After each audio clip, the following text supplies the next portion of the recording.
Assalamualaikum warahmatullahi wabarakatuh. Puji syukur kita panjatkan kehadiran Allah Subhanahu wa taala karena berkat rahmatnya kita dapat berkumpul di ruang kelas 4 SDN 008 Ringin. Selawat dan salam marilah kita haturkan kepada junjungan alam Nabi besar Muhammad sallallahu alaihi wasallam dengan mengucapkan Allahumma sholli ala sayyidina Muhammad wa ala ali sayyidina Muhammad. Yang saya hormati Ibu Kepala Sekolah SDN 008 Ringin, yang saya hormati Bapak Ibu Majelis Guru SDN 8 Ringin. Baiklah, untuk memulai acara ini, marilah kita mulai acara dengan pembacaan doa yang akan dipimpin oleh Bapak Sujari. Kepada Bapak kami persilakan.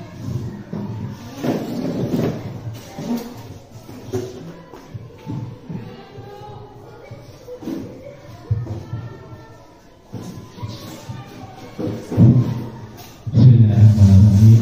Agar acara ini mendapatkan keridhaan dari Allah Subhanahu wa taala, marilah bersama kita menundukkan kepala, mengadahkan tangan, selalu meminta kepada Allah Subhanahu wa taala.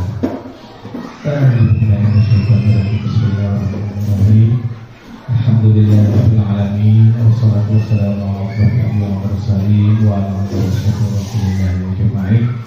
Alhamdulillahirabbil alamin. Hadir wa firmahu wa yatabi majida ya rabbana lakal hamdu kama yanbaghi li karimi wa ajli sultanik.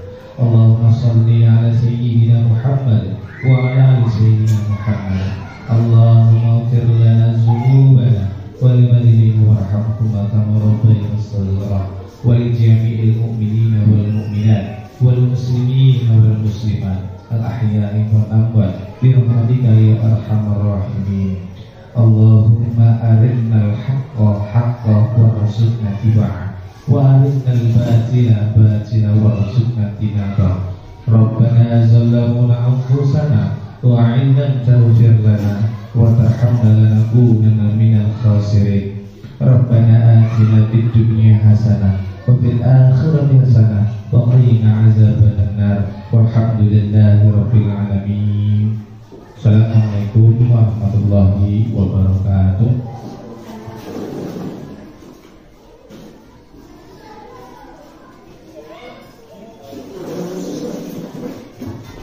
Baiklah, untuk acara selanjutnya menyanyikan lagu wajib Indonesia Raya. Hadirin dipersilakan berdiri.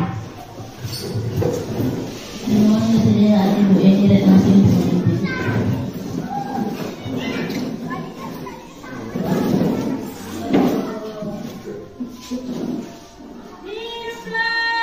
Indonesia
hadirin dipersilakan duduk kembali.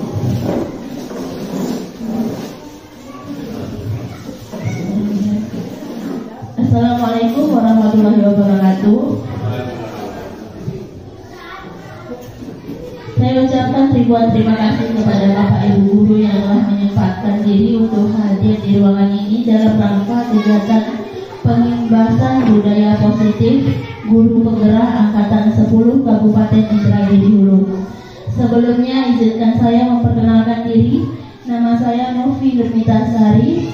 Saya adalah guru di SDN 008 Ringin ini. Saya merupakan calon guru penggerak Angkatan 10 Kabupaten Indragiri Hulu. Pada kesempatan kali ini saya meminta izin dan meminta waktu serta kesediaan Bapak Ibu semua dalam rangka pengimbasan budaya positif di satuan pendidikan masing-masing. Satuan pendidikan kita yaitu SDN 008 Ringin, di mana kita akan bersama menggerakkan atau membudayakan positif di lingkungan sekolah. Sebelumnya, budaya positif. Kira-kira apa itu budaya positif? Budaya positif itu adalah suatu cerminan atau kebiasaan yang sudah melekat pada diri suatu lingkungan atau individu, di mana budaya tersebut dapat mempengaruhi atau mengimbaskan pada lingkungannya.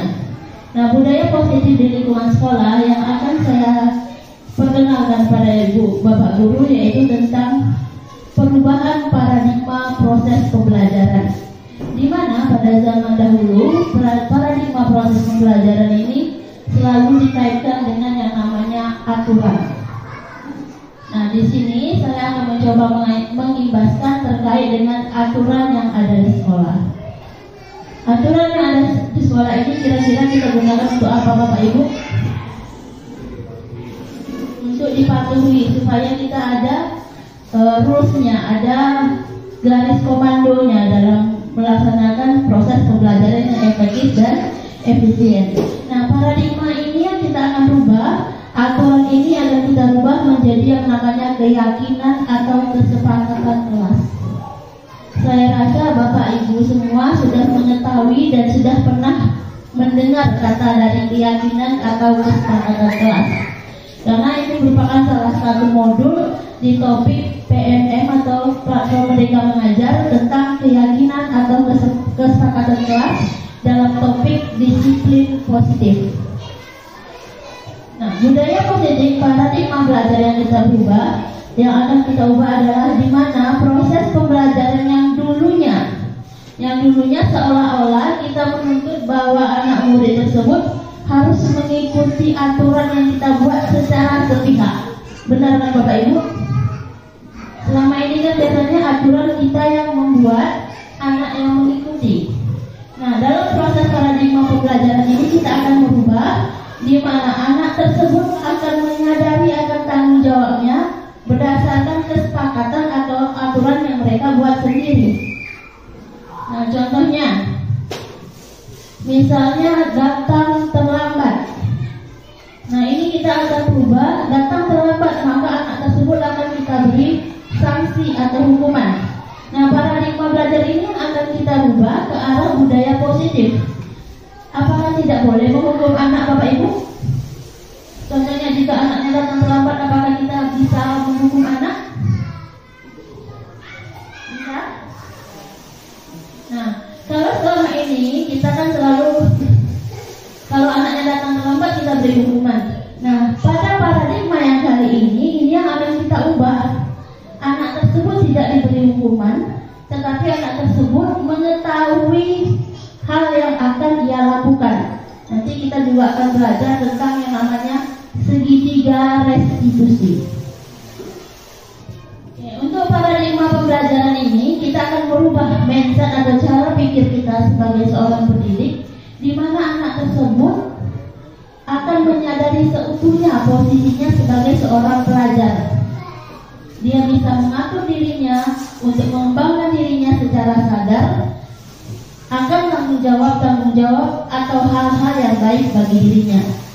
Contoh yang lainnya, misalnya ada seorang anak yang tidak memakai sepatu berwarna hitam. lakukan biasanya Bapak Ibu? Menegurnya. Setelah menegurnya kira-kira apa yang kita lakukan? Setelah kita tegur biasanya kita memberi sanksi. Nah, hal ini yang akan kita rubah paradigma pembelajaran kita, di mana kita akan menumbuhkan anak tersebut benar-benar meyakini akan tanggung jawab atau kodratnya sebagai anak. Sebelum kita belajar tentang paradigma pembelajaran, kita harus tahu mengenai kodrat dari anak tersebut. Secara garis besar, kodrat anak itu dibagi atas dua, yaitu kodrat alam dan kodrat zaman. Kalau kodrat alam Bapak Ibu semua, anak tersebut merupakan anak kecil, apalagi anak SD kan, yang masih senang bermain. Jadi mereka ini masih di dalam dunia bermain. Jadi kita menuntunnya sambil bermain. Contohnya belajar sambil bermain. Boleh Bapak Ibu? Boleh, itu sangat dianjurkan. Kenapa? Karena kita mengikuti kodratnya sesuai dengan filosofi Ki Hajar Dewantara, di mana kodratnya dibagi dua, yaitu kodrat alam dan kodrat zaman. Kita melaksanakan proses pembelajaran harus sesuai dengan kodrat anak tersebut. Kalau anak itu masih SD, berarti dia masih suka untuk bermain. Jadi kita kelola pembelajaran kita dengan cara belajar sambil bermain.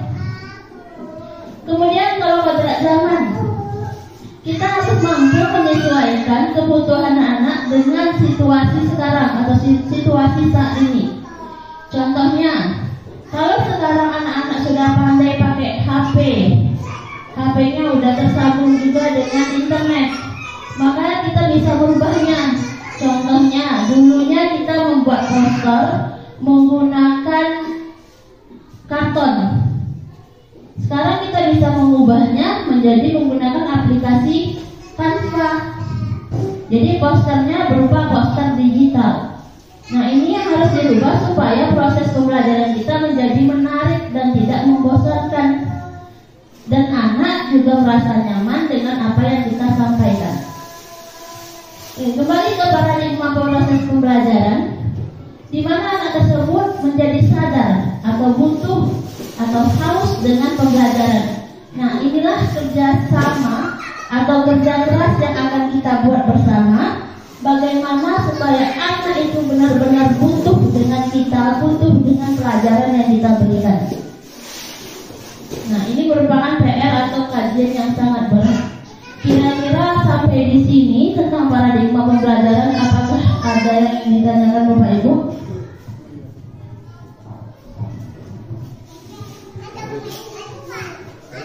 Nah, jadi setelah paradigma pembelajaran yang harus kita rubah, kemudian kita harus mengaitkan dengan yang namanya nilai dan peran kita sebagai seorang guru atau pendidik.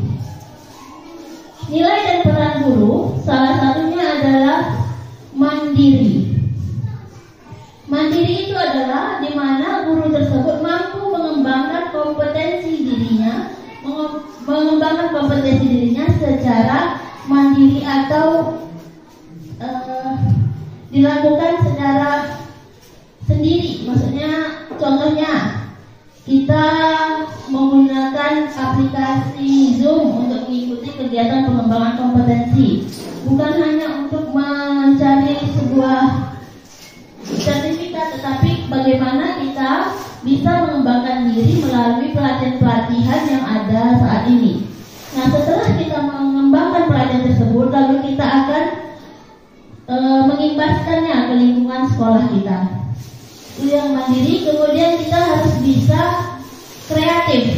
Nah, sebagai guru zaman now, kita dituntut agar bisa sekreatif mungkin mengimbaskan proses pembelajaran sesuai dengan kenyataan atau dunia real saat ini.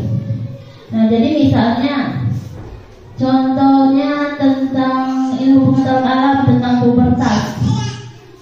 Nah, bagaimana kita bisa mengaktualisasikan proses pembelajaran semenarik mungkin, kemudian bisa menimbulkan ide-ide kreatif anak agar anak bisa menerapkannya di kehidupan nyata. Selanjutnya adalah kolaborasi. Nah, ini hal yang paling penting, di mana kita bisa berkolaborasi atau bekerja sama dengan murid, dengan orang tua murid, bahkan dengan sesama rekan guru, agar proses pembelajaran kita bisa tercapai. Nah, ini yang saya harapkan di sekolah kita, kolaborasi yang sudah terjalin sangat bagus, diharapkan kedepannya semakin lebih bagus untuk menjadikan SD 8 Ringin ini semakin terdepan. Selain nilai-nilai guru penggerak itu, yang saya rasa semua nilai guru penggerak itu sudah ada di dalam diri Bapak Ibu masing-masing. Cuma terkadang kita belum menyadari tentang hal tersebut. Kreativitas misalnya, dengan ide yang dilakukan, misalnya ada tanah, kita buat tanah itu menjadi kerajinan.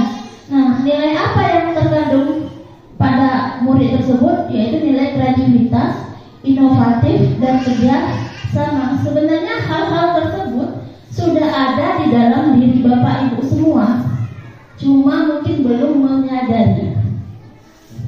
Kemudian selain nilai dan peran guru penggerak, yang paling penting adalah visinya. Nah, apakah visi itu hanya dijadikan sebagai tempelan atau hiasan saja? Tidak, visi tersebut adalah bagaimana upaya kita bersama untuk mewujudkan cita-cita atau impian yang ada di sekolah tersebut. Nah, ingat kalau visi ini semuanya difokuskan atau diutamakan kepada murid. Jadi proses pembelajaran sekarang kita itu belajar berdasarkan filosofi Ki Hajar Dewantara, yaitu menuntun.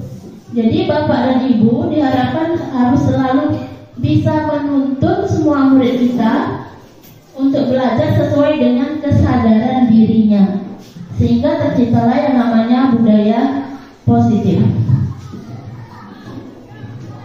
Ya, selanjutnya untuk budaya positif, perubahan paradigma proses pembelajaran, di mana proses pembelajaran yang dulunya hanya menekankan kepada satu pihak, yaitu murid, sekarang kita buat budaya positif atau kegiatan tersebut saling berkorelasi atau berhubungan antara murid dengan guru.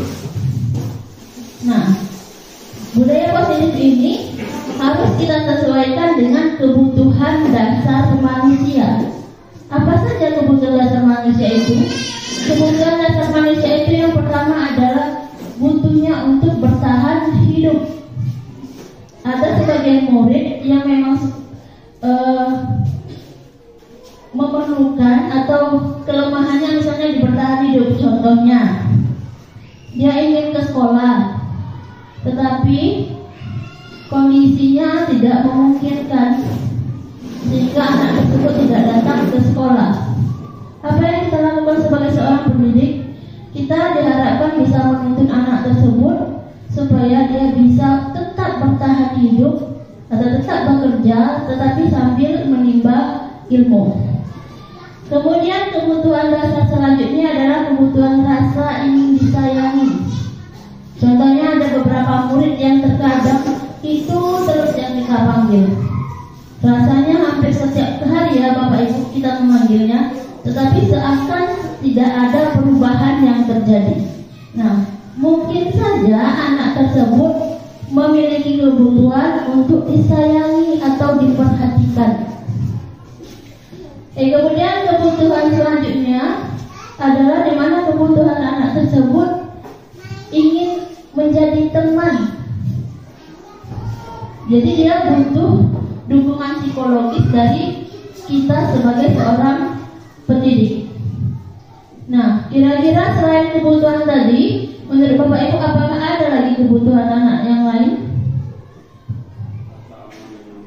Ya, kebutuhan rasa aman dan nyaman. Nah, kebutuhan rasa aman dan nyaman inilah yang diharapkan anak tersebut untuk ada di sekolah, di mana kecenderungan anak kita saat ini biasanya itu mereka takut akan hukuman.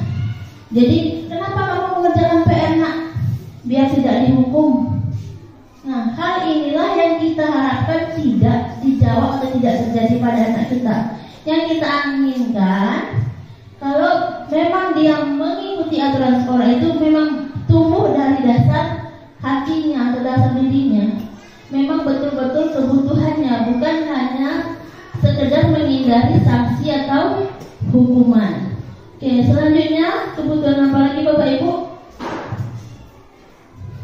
Ada kebutuhan rasa nyaman, kemudian kebutuhan untuk bertahan hidup, kemudian kebutuhan untuk dicintai. Nah, kira-kira nanti kita identifikasi pada murid kita, kira-kira dia butuhnya yang mana? Berarti kalau ada 43 anak, berarti ada 43 kebutuhan yang berbeda. Kira-kira kalau misalnya ada 50 anak, 50 kebutuhan, apakah bisa kita mengatasinya?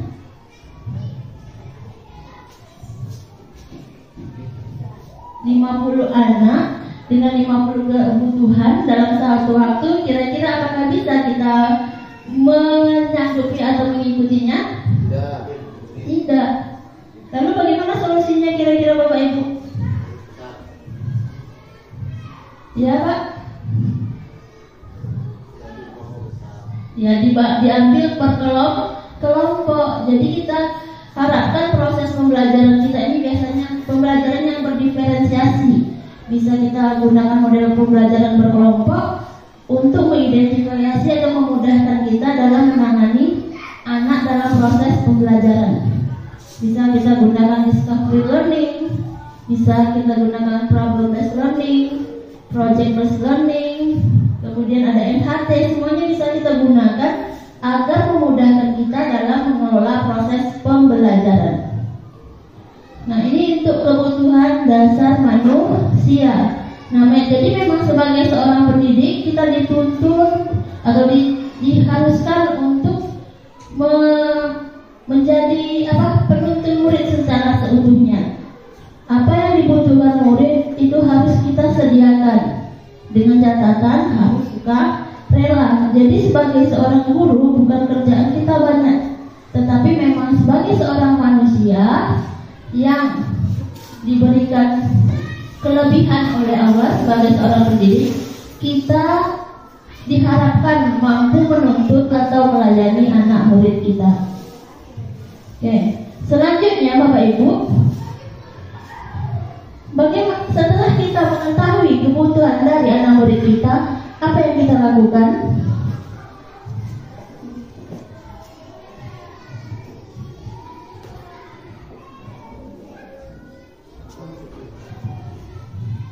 Setelah kita mengetahui kebutuhan dasar dari anak murid kita, kira-kira apa yang akan kita lakukan Bapak Ibu? Apa Pak? Merancang pembelajaran.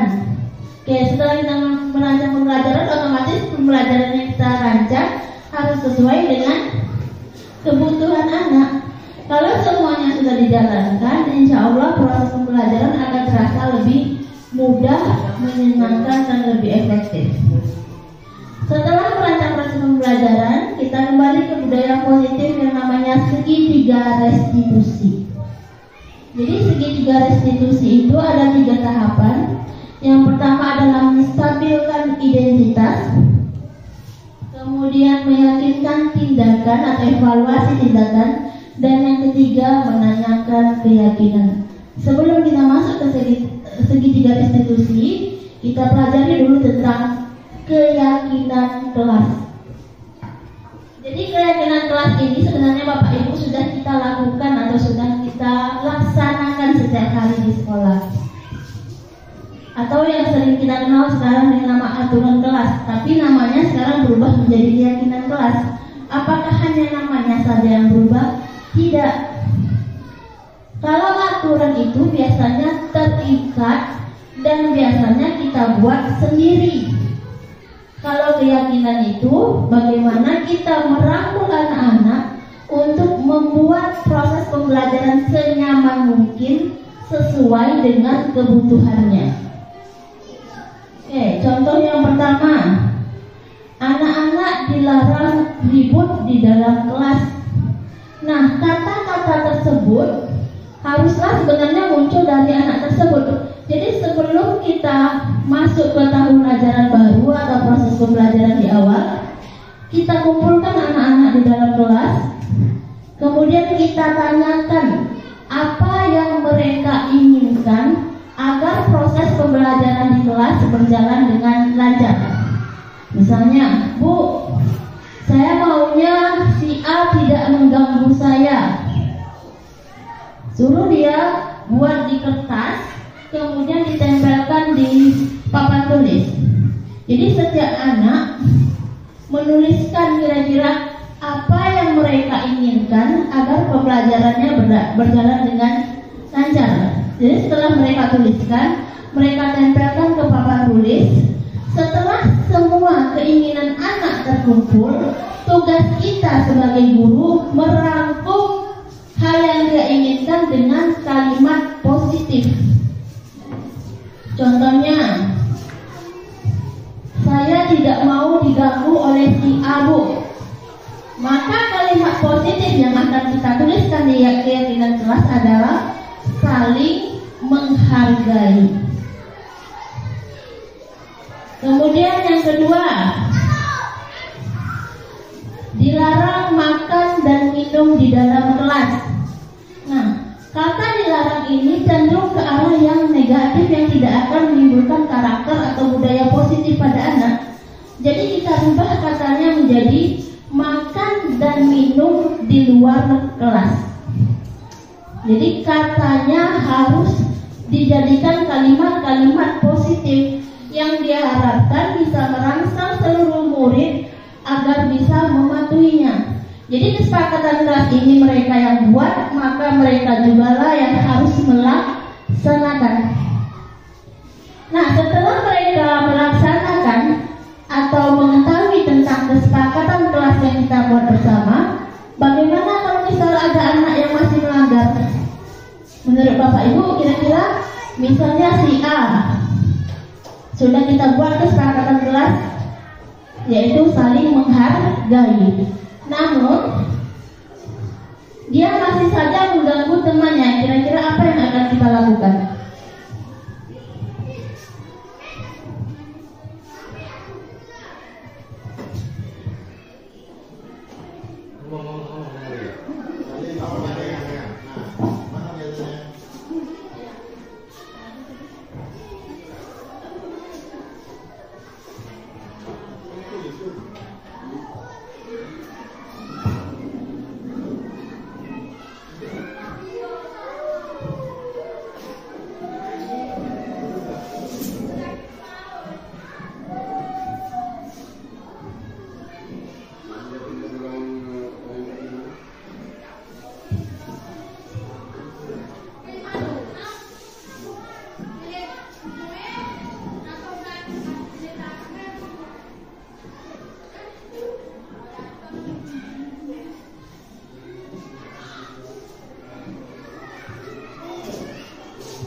Baiklah Bapak Ibu, berhubung ada trouble sedikit, kemarin kan slide-nya sudah saya berikan terkait kegiatan hari ini tentang budaya positif, di mana budaya positif adalah nilai-nilai, keyakinan-keyakinan dan kebiasaan-kebiasaan di sekolah yang berpihak pada murid, yang dilakukan agar murid dapat berkembang menjadi pribadi yang kritis, penuh hormat dan bertanggung jawab.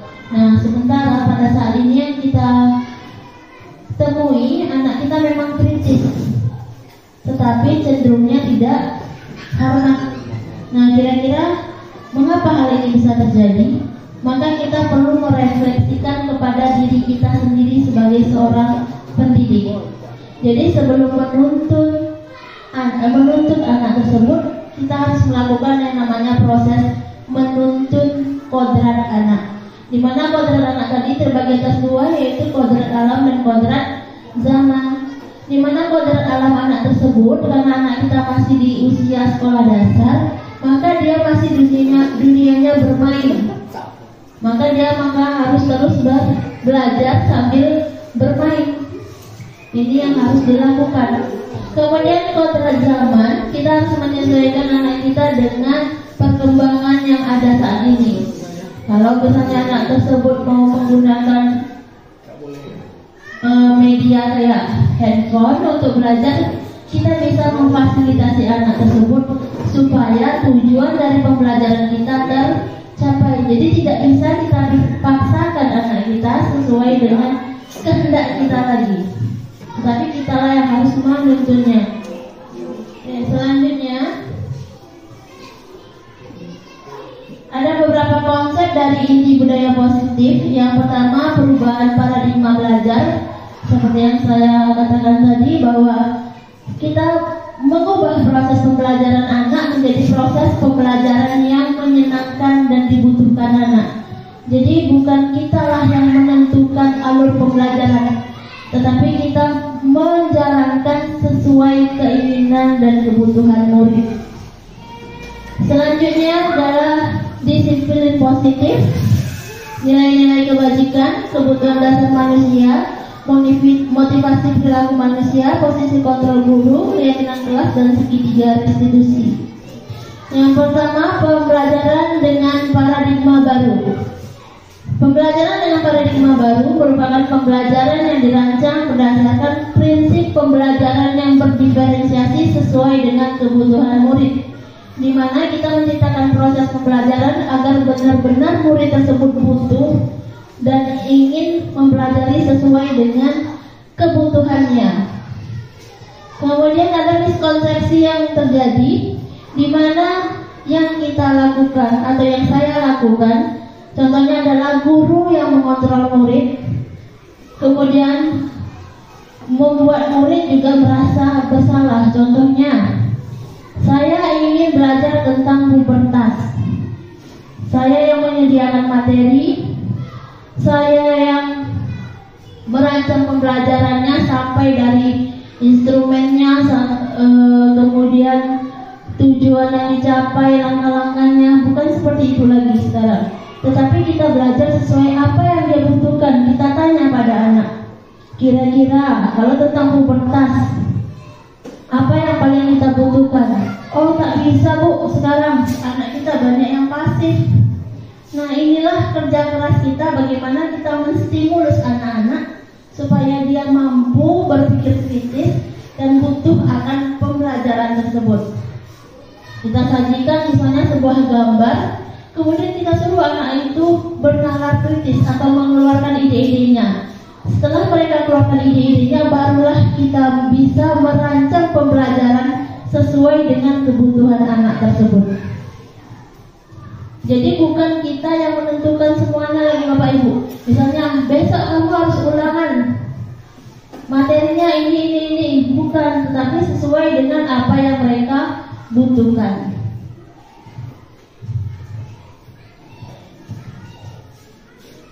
Oke, kemudian ada beberapa pendekatan teori kontrol, di mana biasanya kita menstimulus anak atau memerintah anak. Ingat Bapak Ibu, anak zaman sekarang itu adalah anak dengan tipe yang berbeda dengan anak zaman dulu, kalau kita marah, dia seolah-olah akan patuh. Berbeda Bapak Ibu dengan kasus-kasus yang terjadi belakangan ini.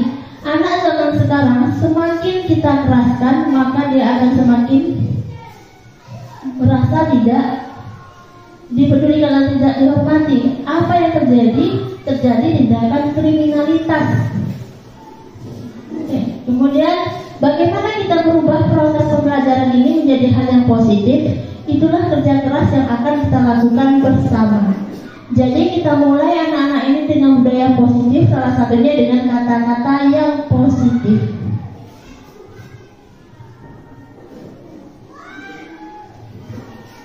Oke, disiplin positif adalah menumbuhkan disiplin yang didorong dalam diri anak tanpa hukuman dan tanpa hadiah. Jadi kalau sekarang kita bilang misalnya anak tersebut berprestasi, kemudian kita berikan hadiah. Apakah hal ini dibenarkan Bapak Ibu? Dibenarkan? Pada kenyataannya, hal inilah yang akan merusak citra anak tersebut. Maka yang disebutkan di sini adalah disiplin positif, memberi apresiasi anak tanpa hukuman dan tanpa hadiah. Jadi hadiah itu menjadikan anak kita mengharapkan imbalan atas apa yang ia kerjakan. Nah, hal ini yang harus kita ubah. Oke, jadi nanti kalau tidak ada hadiah, anak tersebut tidak aktif. Inilah PR kita bersama. Yang namanya pembiasaan memang sulit di awal, tetapi insya Allah akan berhasil di akhirnya. Oke, kemudian ada nilai-nilai kebajikan. Nilai-nilai ini merupakan payung besar dari sikap perilaku kita. Sebagai seorang pendidik yang diharapkan bisa menuntut murid, maka kita harus rajin-rajin melakukan yang namanya refleksi. Apa itu refleksi Bapak Ibu? Ya Bu? Oke, merenungi atau mencerminkan atau mengkoreksi kira-kira apa yang sudah saya lakukan dan apa hal yang lebih baik ke depannya yang akan kita lakukan. Jadi sebagai seorang guru memang kita wajib terus melakukan refleksi diri. Ya, kemudian ini yang tadi kebutuhan dasar manusia, yaitu kebutuhan bertahan hidup, kasih sayang, penguasaan, kemudian kebebasan dan kesenangan. Kira-kira dari beberapa kebutuhan dasar hidup manusia yang kita terapkan pada murid, kebutuhan apa yang selalu kita terapkan? Kalau saya sendiri, sejujurnya kebutuhan yang saya sering terapkan adalah kebutuhan penguasaan. Jadi seolah-olah saya sendiri pribadi menjadi seorang penguasa terhadap diri anak tersebut, yang saya bisa kontrol semau saya. Namun hal ini bukan menimbulkan hal positif di dalam batin anak, di dalam diri anak. Akan menimbulkan hal atau memori yang negatif. Ya, jadi ini berbahaya. Jadi kita harus menyesuaikan kebutuhan anak kita berdasarkan tujuan yang ingin kita capai.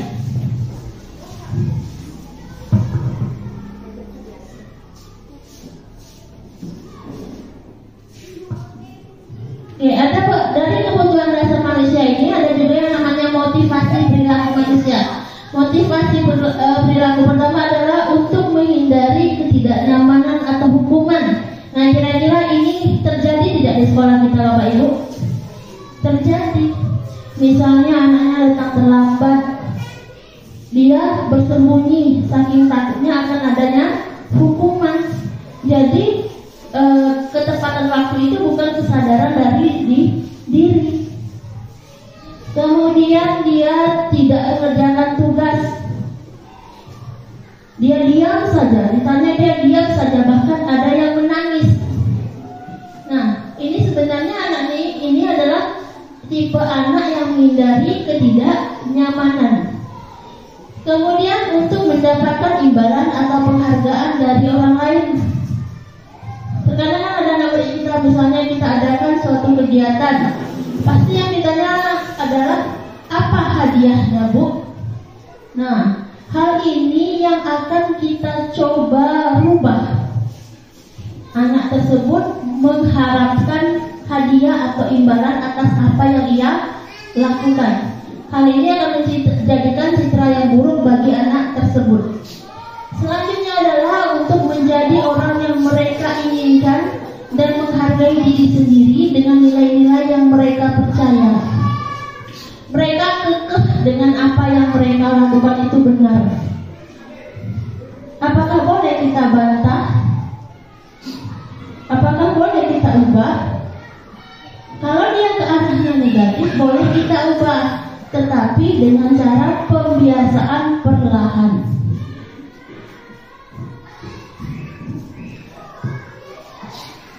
Selanjutnya ada yang namanya hukuman, konsekuensi, dan restitusi. Hukuman, konsekuensi, restitusi. Kira-kira dari ketiga hal ini apa yang sering kita perbuat? Hukumankah, konsekuensi, atau restitusi? Ya, yang selalu kita buat ya, Bu, hukuman dan konsekuensi. Apakah sudah kita laksanakan restitusi? Sudah, Ibu, tetapi tidak maksimal. Langkah tahapannya tidak selesai. Biasanya saya pribadi itu selalu menerapkan hukuman dan konsekuensi. Oh, kamu tidak pakai sepatu hitam, kamu harus dijemput di lapangan. Nanti kita kena undang-undang. Apakah benar undang-undang tersebut? Benar, Bapak Ibu. Karena proses pembelajaran bukan memberikan hukuman. Hukuman itu hanya akan meninggalkan efek negatif di pikiran anak. Sampai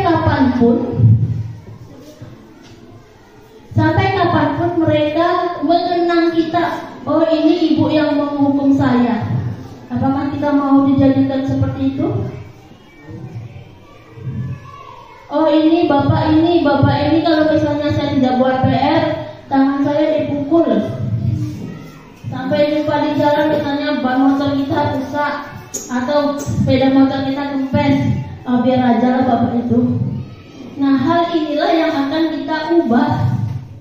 Karena hukuman itu kebanyakan hanya meninggalkan dampak atau bekas memori yang negatif. Apakah sama hukuman dengan konsekuensi? Kalau hukuman Bapak Ibu biasanya kita berikan sepihak tanpa menanyai. Kalau konsekuensi biasanya kita kembalikan ke aturan yang ada. Sudah tertuang di aturan. Contohnya kemarin sistem poin di sekolah. Apakah Bapak Ibu pernah merasakan sistem poin di sekolah? Misalnya tidak terlambat satu kali 500. Misalnya poinnya sampai 10.000. Terlambat berkali-kali otomatis kita sudah mencapai batas maksimal poin. Apa yang terjadi? Dikeluarkan dari sekolah. Dulu saya seperti itu. Jadi orang nakal, enggak nakal lagi, enggak berani di sekolah saya dulu. Iya. Enggak ada yang nakal sama sekali. Ya benar, mungkin zaman dahulu itu bisa diterapkan, tapi kalau zaman sekarang hal ini diterapkan akan merubah atau merusak dari kodrat atau karakter anak tersebut. Jadi makanya sekarang ini karena pengaruh dunia yang sangat kuat,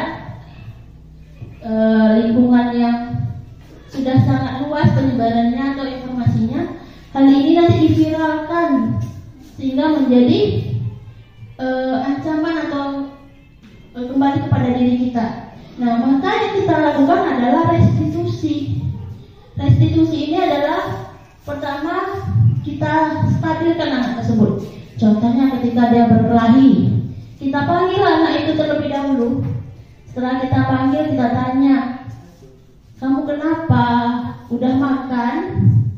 Udah minum? Kita tenangkan dia dulu. Setelah dia benar-benar merasa tenang, baru kita validasi tindakan kita. Kamu kenapa tadi? Mengapa kamu berantem sama ini?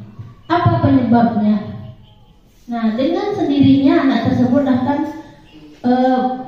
menyampaikan kejadian tersebut. Nah, setelah dia menyatakan tindakannya tersebut, yang kita lakukan adalah menanyakan, kira-kira kalau kamu berantem tadi sesuai tidak dengan kesepakatan kelas kita? Nah, kalau misalnya tidak sesuai, jawaban kita adalah, lalu bagaimana kamu memperbaikinya? Bukan kita yang memberikan stimulusnya. Maksudnya biar mereka menyadari akan apa yang dia buat dan bisa memperbaikinya. Nah, kalau kita kan selama ini, atau saya sendiri selama ini, biasanya saya tanyakan anaknya. Setelah saya tanyakan, benar kamu lakukan ini? Ya. Lah, kalau begitu berarti kamu harus dihukum, atau kamu harus menggantinya, atau kamu harus mengobatinya. Nah, ini yang tindakan yang belum tuntas saya katakan tadi. Jadi restitusi terakhir adalah menyadarkan anak atau menyadari tanggung jawabnya apa yang akan dia lakukan selanjutnya. Bisa kita mulai Bapak Ibu melakukan hal tersebut? Jadi sebaiknya memang kita menghindari yang namanya hukuman, karena hukuman tersebut hanya akan meninggalkan memori yang negatif. Kemudian ada lagi yang menarik nih Bapak Ibu tentang posisi kontrol guru. Ada 5 posisi kontrol guru. Yang pertama, posisinya sebagai penghukum. Kedua, yaitu pembuat merasa bersalah. Yang ketiga, posisinya sebagai teman. Yang keempat, posisinya sebagai pemantau. Dan yang kelima, posisinya sebagai manajer. Saya sendiri menyadari posisi saya selama ini adalah posisi sebagai penghukum. Jika anak melakukan kekeliruan atau kesalahan, saya cenderung untuk memberikan hukuman pada anak. Lalu ketika anak tersebut sudah dihukum, tidak juga ada perubahan berarti yang terjadi. Yang saya lakukan adalah membuat mereka merasa bersalah. Udahlah, capek ibu rasanya. Kamu ini gak ada kasihan-kasihannya sama ibu. Udah capek ibu berkoar-koar, tapi kamu juga. Nah, itu yang membuat rasa bersalah. Kalau bapak dan ibu sendiri kira-kira posisinya sebagai apa?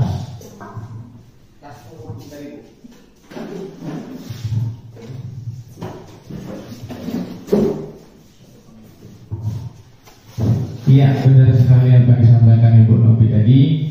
Kalau kita lihat dari wacana tadi, kita memang posisi sebenarnya saat sekarang ini adalah sebagai penghukum. Karena setiap tindakan yang dilakukan siswa selalu kita imbaskan dengan sanksi. Jadi kesimpulannya memang kita sebagai penghukum, bukan sebagai teman, bukan sebagai manajer ataupun lainnya tadi. Itu dia. Sedikit saya tambah aja. Sebagai penghukum, kita memang sebagai manusia, ya memang kita sudah kalau saya gitu ya Bu ya, sudah berusaha sebaik mungkin, selemah lembut mungkin, tapi yang sifatnya anak, watak anak itu kita tidak sempurna meng-cross check 100% karena anak tuh lipat ganda pada kita. Jadi kita sudah menghukum, kita mau dia mengaku salah, di situ ada kebohongan-kebohongan yang dibuatnya, jadi timbul amarah kita sebagai seorang guru atau tenaga pendidik. Memang berbeda Bu kalau pelajaran yang kita dapati zaman-zaman dahulu dengan sekarang ini beda. Jadi seakan-akan guru itu kita merasa kita yang bersalah. Sebenarnya kebersalahan itu ada 2 interaksi, ya, ada dari siswa dan ada dari guru. Makasih.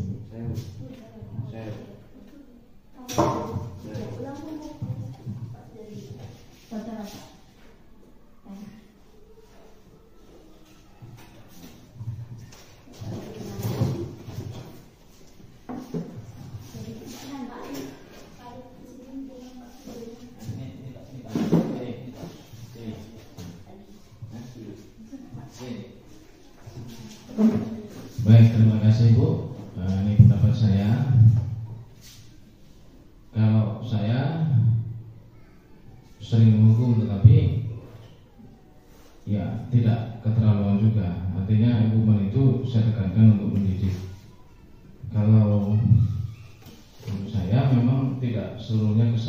dulu. Karena memang zaman sekarang ini terjadi perbedaan budaya. Jadi anak-anak ini kalau kita luruskan makin nggak karuan. Jadi jangan sampai hanya karena kita dengan pandangan yang bagus justru malah menghilangkan kebudayaan. Jadi sekarang tinggal pendidikan, kebudayaannya tidak ada. Jadi kalau saya harus juga anak ini tetap diarahkan. Bagaimana juga harus kita jadikan budaya. Budaya itu ya awal mulanya tidak bisa, terus dipaksa, terus terpaksa, terus terbiasa, terus bisa, terus jadi budaya.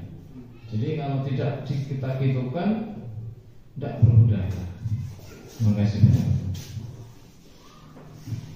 Baiklah, pada Pak Sujari, silakan mungkin silakan.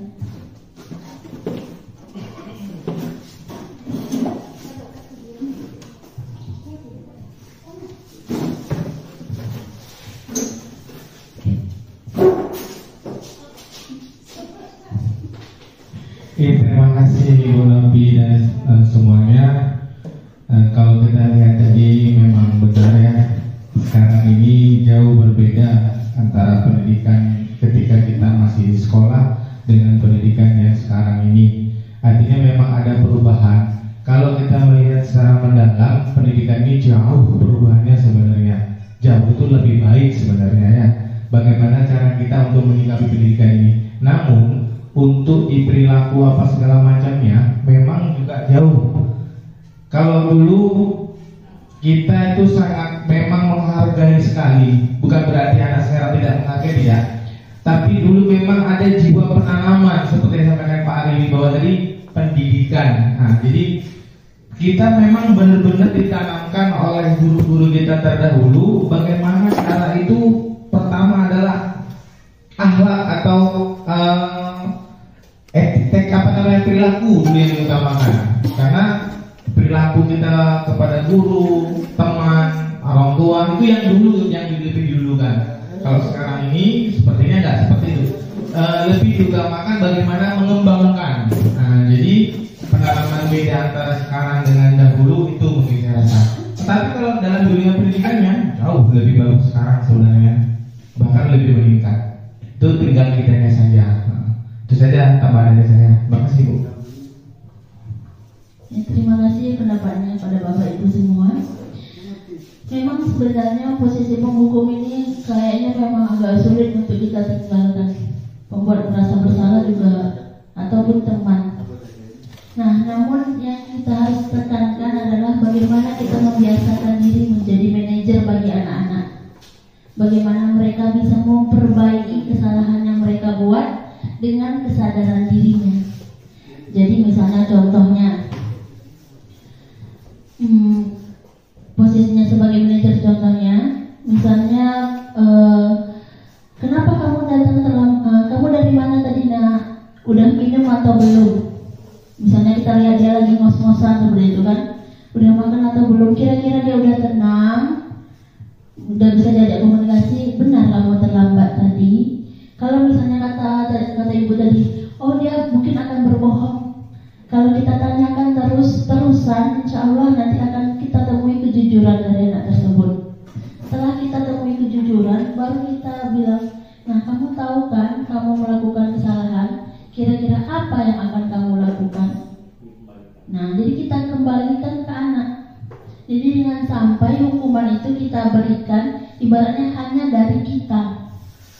Karena kalau hal yang kita berikan dari kita, itu tidak akan membekas di hati anak. Jadi yang kita terapkan sekarang bagaimana kita buat anak itu benar-benar menyadari dirinya. Nah, kalau tentang kebiasaan yang lama-kelamaan akan menjadi pembiasaan positif. Nah, ini juga harus dirubah paradigmanya. Kita itu harus berkomunikasi dengan tegas dengan anak. Kalau kita tidak tegas dengan anak, tegas itu bukan berarti hukuman. Kalau kita tidak tegas dengan anak, berarti posisi kita adalah posisi sebagai teman. Posisi sebagai teman juga tidak tidak dianjurkan karena akan menimbulkan rasa tidak hormat pada anak tersebut. Jadi posisi yang paling ideal adalah posisi sebagai manajer. Nah, memang rasanya sangat berat bagi kita semua, tetapi insya Allah dengan pembiasaan akan kita temukan kesadaran anak tersebut.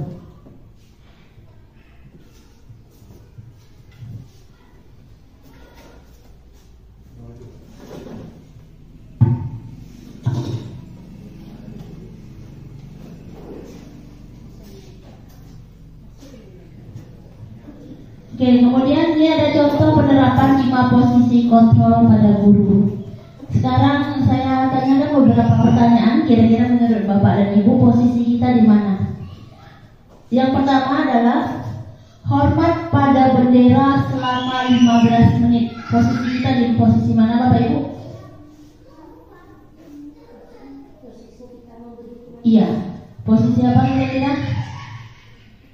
Hukuman, ya benar. Itu posisi hukuman, itu yang tidak boleh dilakukan lagi.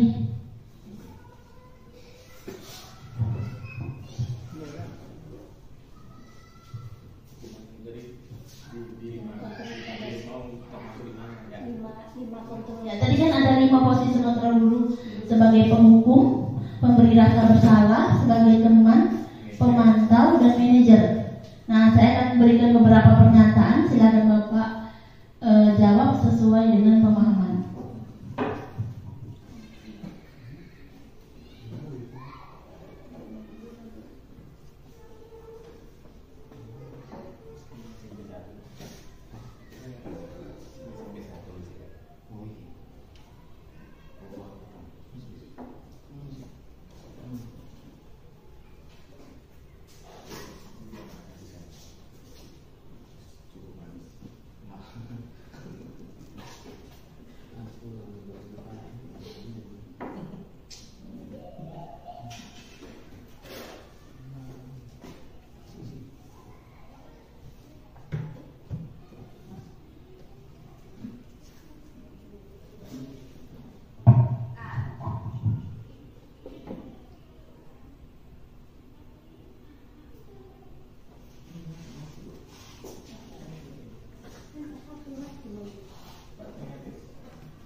Oke, yang pertama tadi hormat pada bendera selama 15 menit. Berarti posisi kita pada posisi penghukum.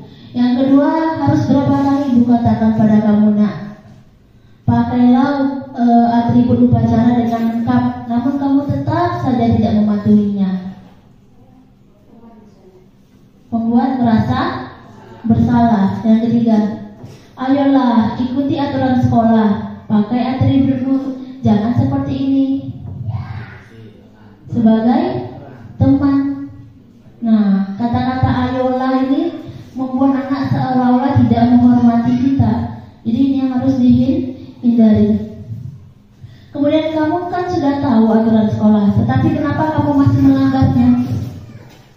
Kira-kira posisi apa, Bapak Ibu? Kamu kan sudah tahu tentang aturan sekolah, tapi kenapa kamu masih melanggarnya? Posisinya posisi apa? Pemantau, bukan posisi pada manajer. Oke, selanjutnya, kamu tahu kesalahanmu. Bagaimana kamu memperbaiki kesalahanmu itu? Posisinya sebagai manajer. Jadi posisi manajer inilah yang akan kita usahakan atau kita biasakan pada anak didik kita. Bagaimana mereka benar-benar menyadari apa yang mereka lakukan. Nah, kemudian mengapa harus ada aturan atau keyakinan kelas? Keyakinan kelas adalah metode untuk menimbulkan kembali disiplin positif yang didasari oleh motivasi dari dalam diri, bukan berupa paksaan ataupun keinginan seseorang atau sekelompok orang saja. Nah, jadi memang yang harus kita ubah adalah bagaimana anak itu menyadari akan dirinya. Jadi bukan kita paksa lagi.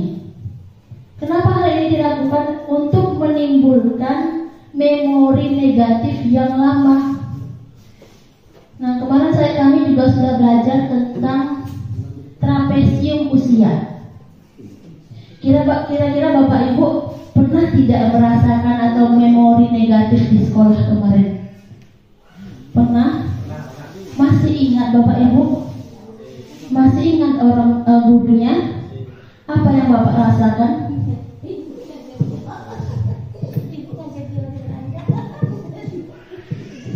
Nanti yang terkenang sama anak itu adalah negatifnya kita. Nah, inilah yang sebenarnya harus kita hindari. Jangan sampai anak itu mengenang kita dengan hal negatif. Contohnya saya saja. Di 2012 saya mulai mengajar, pada saat itu umur saya masih 21 tahun. 22 tahun. Anak tidak membuat tugas, saya pukul tangannya dengan penggaris. Sekarang anak tersebut menjadi murid guru di sekolah yang sama dengan saya. Yang ia ingat adalah ibu yang menghukum atau memukul tangan. Memang berbicaranya sambil tertawa, tetapi membekas juga di hati. Oh, kok masih ingat ya anak itu? Berarti kejam kali lah saya. Kok masih dikenang-kenangnya? Apakah dia tidak ikhlas dengan hal tersebut? Itu yang menjadi momok atau hal yang harus kita hindari. Kenangan itu yang menjadi dia sebagai motivasi. Sisi positifnya itu Pak. Artinya ada situ. Memang ada kenangan yang kurang positif, tapi dari kenangan itulah yang membuat dia itu berhasil dari seorang guru. Berarti Bapak dulu pernah dipukul juga nih Pak ya? Pernah.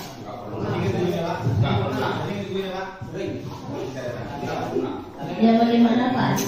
Saya dilempar kapur pernah.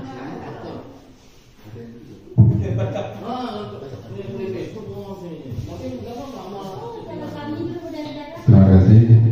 Ya Bu, kalau seandainya guru itu sering memarahi anak murid atau memukul, saya juga masih ingat dulu ada seorang guru laki-laki.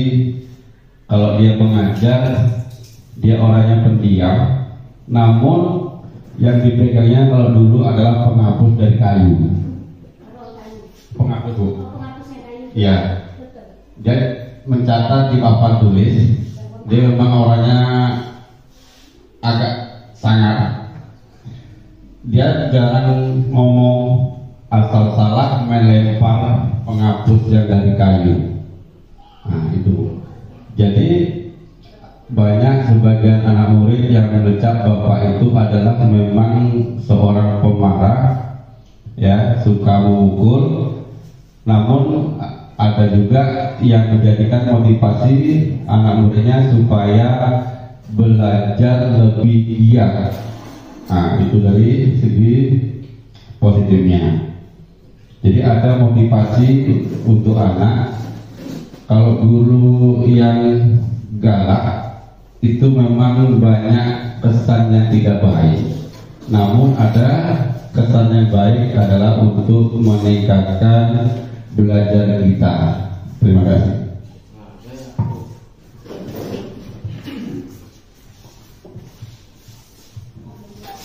Baik, saya sekedar sharing saja. Ini bukan pengalaman saya, tapi di dusun saya.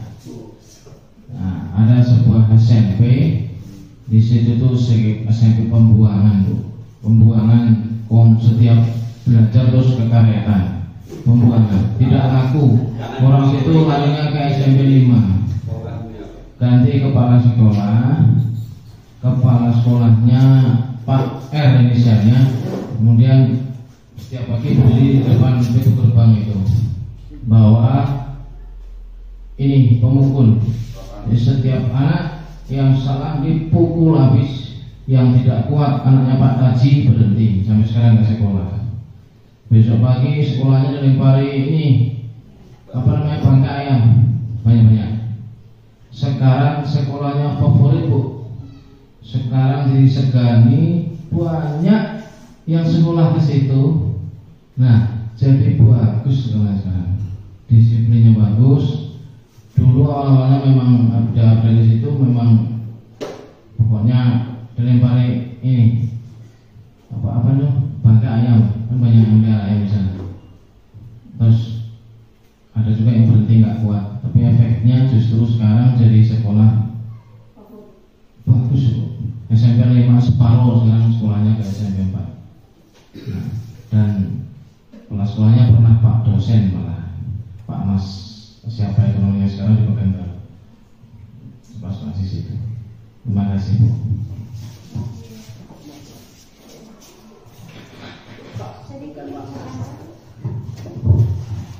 Sudah menambahi Bu dari Pak Sujari, Pak Ali, Pak Supri, Pak Ali bahwa sebenarnya hukuman ini ada juga segi positifnya Bu. Contohnya Ibu mungkin tahu di Sumberida itu ada yang namanya Erlangga polisi itu sebenarnya Bu mungkin. Ini gara-gara itu tadi aku tak bisa menjawab berapa kali berapa lah. Aku cinta dengan itu. Satu. Kedua, kebetulan anak murid saya dari Ring ini ada siapa namanya yang perawat kemarin itu. Ini karena pukul saya dulu katanya. Tapi saya malas sekolah Bu. Akhirnya saya perawat. Berarti ada segi positifnya Bu. Kalau kita hukuman tadi bukan kita benci. Sebenarnya kita bukan marah, bukan benci. Tapi waktu saya jadi guru saya memang berjam Bu. Kain itu di tangan saya ada tapi tak pernah saya potong. Tanya sama murid saya megang juga atau rotan. Kalau tak ada kain itu Bu, kadang-kadang tuh joget-joget tuh Bu. Bu tak marah. Tapi kalau kita lambai-lambai ini Bu, ada yang merasa takut. Mungkin dia bisa juga mendengar. Dia murid saya SD dulu. Buat saya itu. Ini bawa apa ya? Bawa kain atau rotan. Jadi ada segi positifnya, juga ada segi negatifnya. Jadi seandainya, misalnya, kalau kita kolaborasikan dengan sisi positif dan negatifnya di dalam budaya apa tadi itu pengimpasan budaya positif di sekolah di satu pendidikan ini bagaimana, tetapi tidak harus kita memukul gitu. Terima kasih.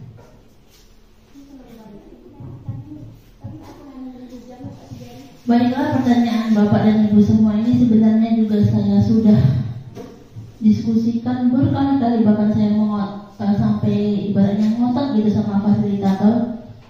Kalau di sekolah saya mungkin tidak bisa kalau tanpa hukuman, itu yang saya tegaskan. Nah, tapi kemudian yang buat teori ini profesor siapa? Ya, saya tanya dulu. Sekolah dulu nih. Pengamatnya siapa? Ya, pengamat metode ini siapa ini? Pernah dipukul ya? Enggak pernah dipukul berarti orangnya. Jangan dia dosen tapi tidak merasakan. Itu saya curiga ini. budaya positif ini diambil dari ahli psikologi yaitu Gleiser dan Abraham Marcelo, di mana mereka ini menunjukkan bahwa kita harus kembali ke kodratnya sesuai dengan filosofi Ki Hajar Dewantara. Kalau zaman dulu mungkin kita kembalikan dengan hukuman, mungkin di zaman tersebut anak-anak tersebut masih bisa menerima. Cuma kita kembalikan ke kodrat zaman. Zaman sekarang sedikit diviralkan, sedikit dijadikan dendam dan relasi, misalnya relasi orang tua. Kalau dulu semakin kita mengadu, orang tua kita akan memberikan hukuman kembali. Kalau kita lihat zaman sekarang, Bapak Ibu, apa yang terjadi? Orang tuanya malah membalikkan ke kita. Jadi adanya teori ini adalah lahir dari keadaan yang ada zaman sekarang. Jadi kita tidak memberikan hukuman pada anak, tetapi anak tersebutlah yang dituntut atau diarahkan untuk memperbaiki kesalahannya. Ya, mindsetnya dirubah. Dibalik berarti ya.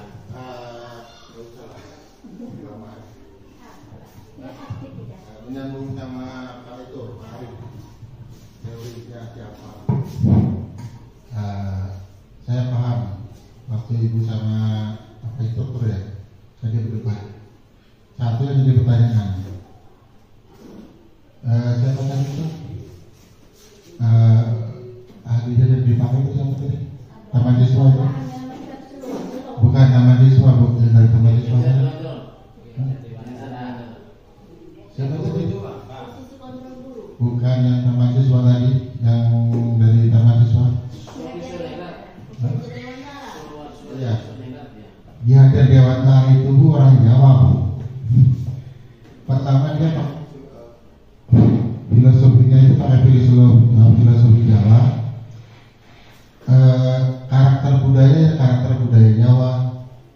Nah, persoalan kita adalah nah itu Bu, kalau di sana Bu kita melotot aja udah tunduk. Kalau di sini kita kata-kata aja nggak tunduk Bu. Nah, di sana kita pakai nada keras sedikit, karena udah tunduk sampai sekarang. Tapi jangan sama orang Batak.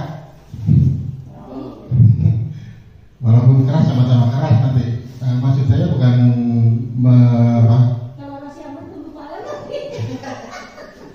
maksud saya bukan menyalahkan teorinya, tapi kadang kita ibu pun merasakan setiap tempat tidak bisa diterapkan secara umum. Kadang ada modifikasi walaupun dengan sistem yang sama atau teori yang sama, karena nggak bisa.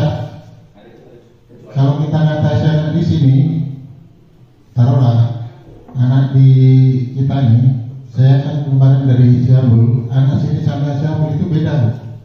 Anak Ciambul itu walaupun sebuta dengan dia, lihat dia masih duduk. Maksudnya 2 kali kita kasih tahu dia duduk.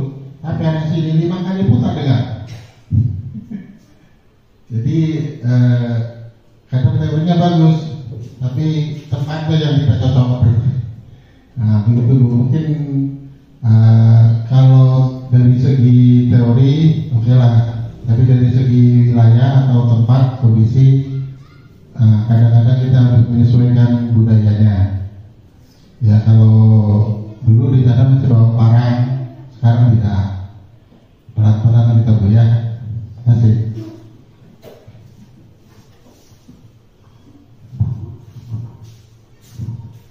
Terima kasih kepada Bapak Ibu atas tanggapannya. Memang terkait dengan budaya positif ini memposisikan anak sebagai memposisikan diri kita sebagai posisi manajer itu terasa sangat berat. Tapi kembali lagi ke kodrat alam dan kodrat zaman. Ingat Bapak Ibu, sebelum kodrat alam dan kodrat zaman kita terapkan namanya budaya. Budaya di setiap tempat berbeda. Tetapi bagaimana kita mengakulturasikan budaya ini supaya tidak menjadi suatu hukuman. Pengalaman saya sekolah di SMK. Pengalaman saya sekolah di SMK 1 Wonosari Yogyakarta, itu kami mempunyai 1.200 murid. Kelas 1 itu 10 lokal. Setiap lokal isinya 42 orang. Jadi kalau 3 lokal 1.200-an. Tidak ada satupun orang yang mampu mengatur sebanyak itu Bu, kecuali peraturan. Jadi peraturan ini dijalankan betul.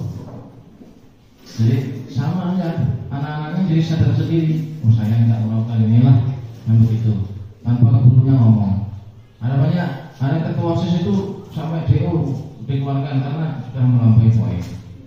Ada yang baru mau melakukan tidak jadilah, karena ini nanti enggak jadi dari dalam hati juga akhirnya, dan itu nyaman sesuai karena memang sudah disepakati. Nah, itu terima kasih.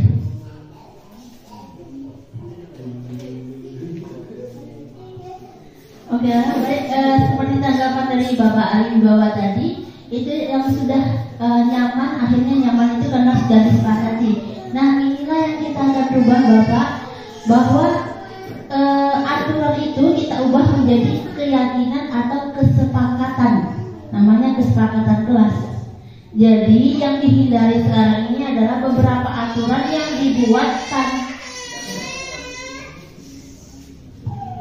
benar kata Pak Adi tadi, kenyamanan tersebut karena sesuai dengan aturan yang telah disepakati bersama.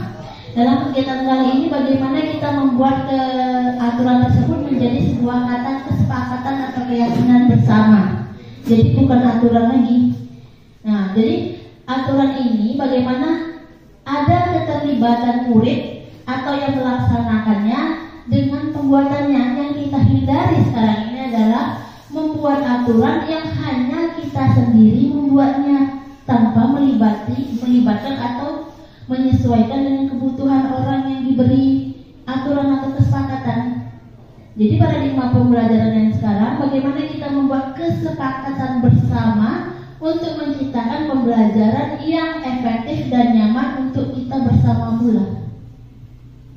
Nah, kemudian posisi sebagai manajer ini memang sangat butuh waktu untuk menerapkannya. Karena mungkin dari paradigma atau budaya yang lama ke budaya yang baru itu memang butuh waktu yang sangat-sangat panjang untuk merubahnya. Tetapi yakinlah bahwa posisi manajer ini pada akhirnya akan memberikan kenyamanan dan posisi yang nyaman bagi kita sebagai seorang pendidik. Oke, kita lanjutkan ke segitiga restitusi.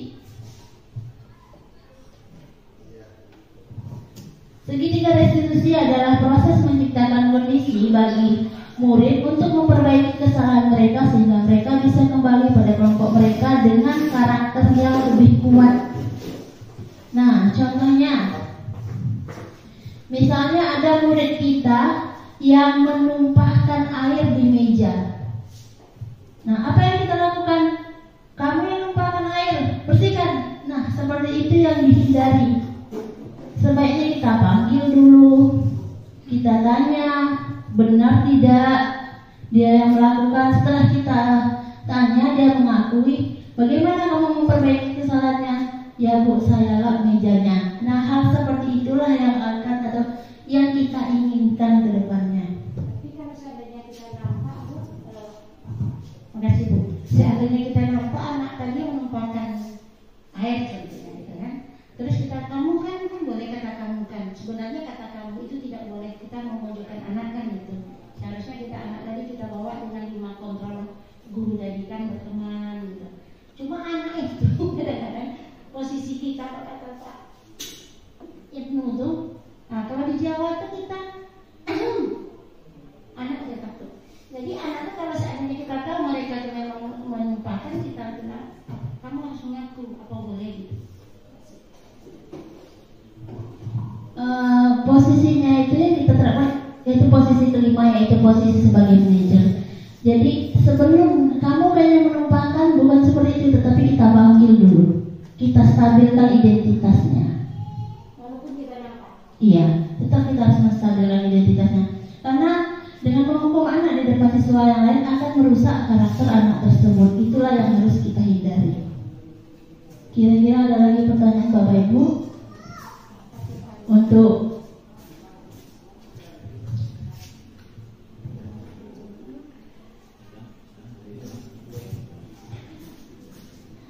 baiklah, untuk kegiatan disiplin budaya positif ini saya rasa cukup di sini. Kemudian untuk sharing selanjutnya bisa kita lakukan seiring proses pembelajaran di sekolah kita. Terima kasih atas perhatian Bapak Ibu. Saya akhiri. Assalamualaikum warahmatullahi wabarakatuh.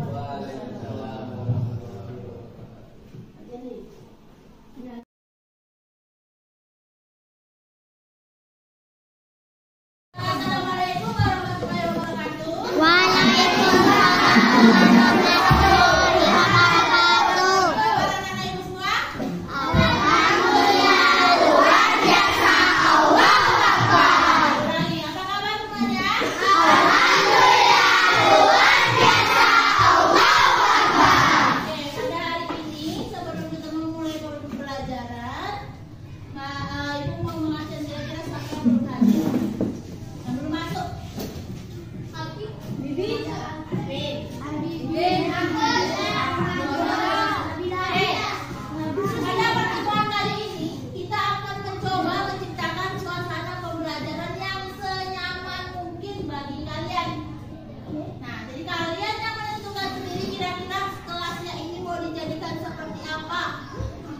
Mau dijadikan bola. Nah, namanya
Si Rehan pengennya belajarnya tidak diganggu sama siapa? Radit misalnya.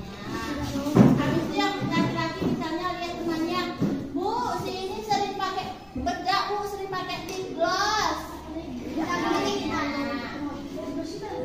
Nanya, Bu,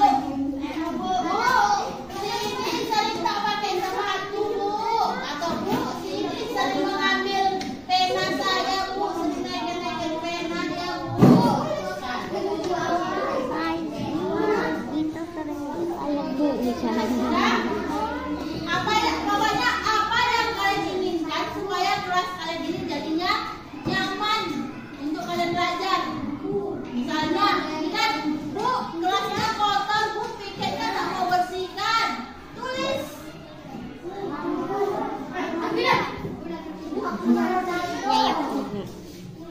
Bu. Nah, setelah kalian tuliskan, nanti ditempelkan di depan. Kita sepakati bersama. Kira-kira mana yang bisa disepakati? Atau, Bu, si C, Bu, dia makan terus di kelas, Bu. Isi saya jadinya. Nah, dilarang makan di dalam. Tolong dituliskan agak besar ya, biar kelihatan.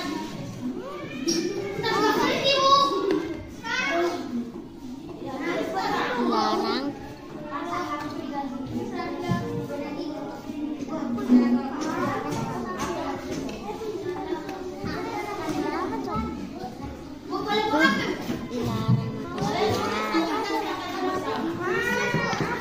yang kalian mau kita tulis, kita sepakati bersama.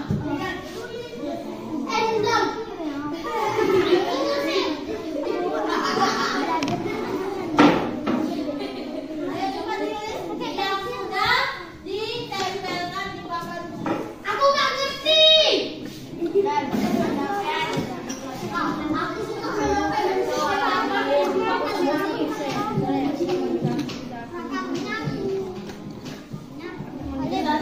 Yang pakai sepatu, yang satunya nggak pakai sepatu di kelas. Kalian mau lihat seperti apa?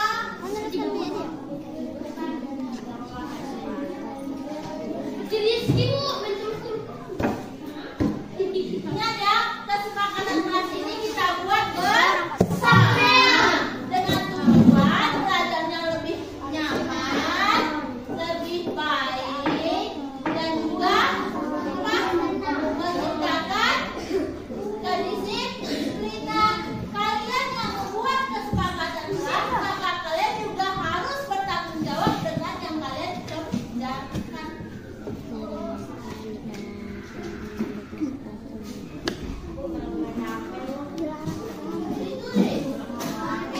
Selama pelajaran saya mau apa? Kira-kira kalau selama pelajaran saya mau main HP juga atau tidak?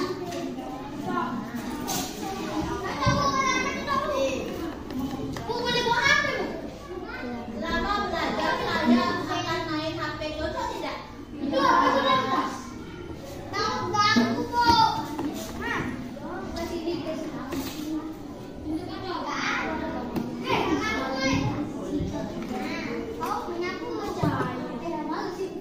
Ingat ya, kesepakatan ini lebih kepada hal yang akan kalian lakukan. Bukan misalnya, Bu, saya mau ada lampu, Bu, saya mau ada sapu. Itu namanya fasilitas. Sebaiknya misalnya, Bu, ini Bu, saya kalau belajar sering diganggu. Saya mau saja diganggu lagi. Bu, saya suka nyantai, Bu. Alvin, Bu, aku suka nyantai. Kalau udah, silakan sih. Aku buat berapa? Aku buat ini aku jam 4. Banyak. Emang nggak apa-apa ya, kayak gitu terserah tadi.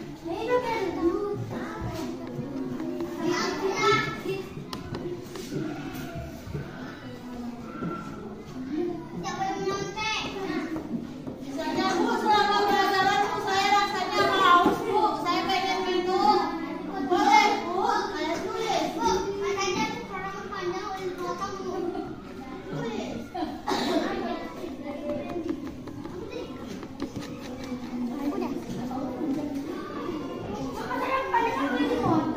Ayo aku tuh masuk lagi. Aku suka lah.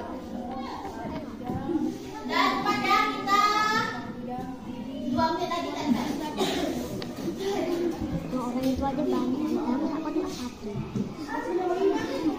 Punya ibu pasti ini terserah mau berapa nyembuhin sama kamu.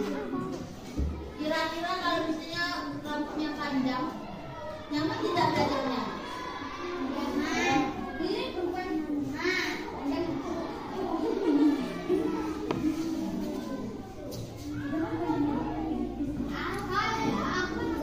jadi tujuan kelas ini atau keyakinan kelas ini adalah kalian bisa mempertanggungjawabkan apa yang sudah kalian buat. Apa yang kalian buat harus kalian jawabkan. Contohnya nanti dibuat makan dan minum jangan di dalam kamar. Kalau ada yang melanggar berarti melanggar peraturan yang dibuat ini. Orang itu aja banyak gitu. Silakan ditempelkan ke depan. Ini boleh? Ya tempel. Kamu sendiri yang titik.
Oke,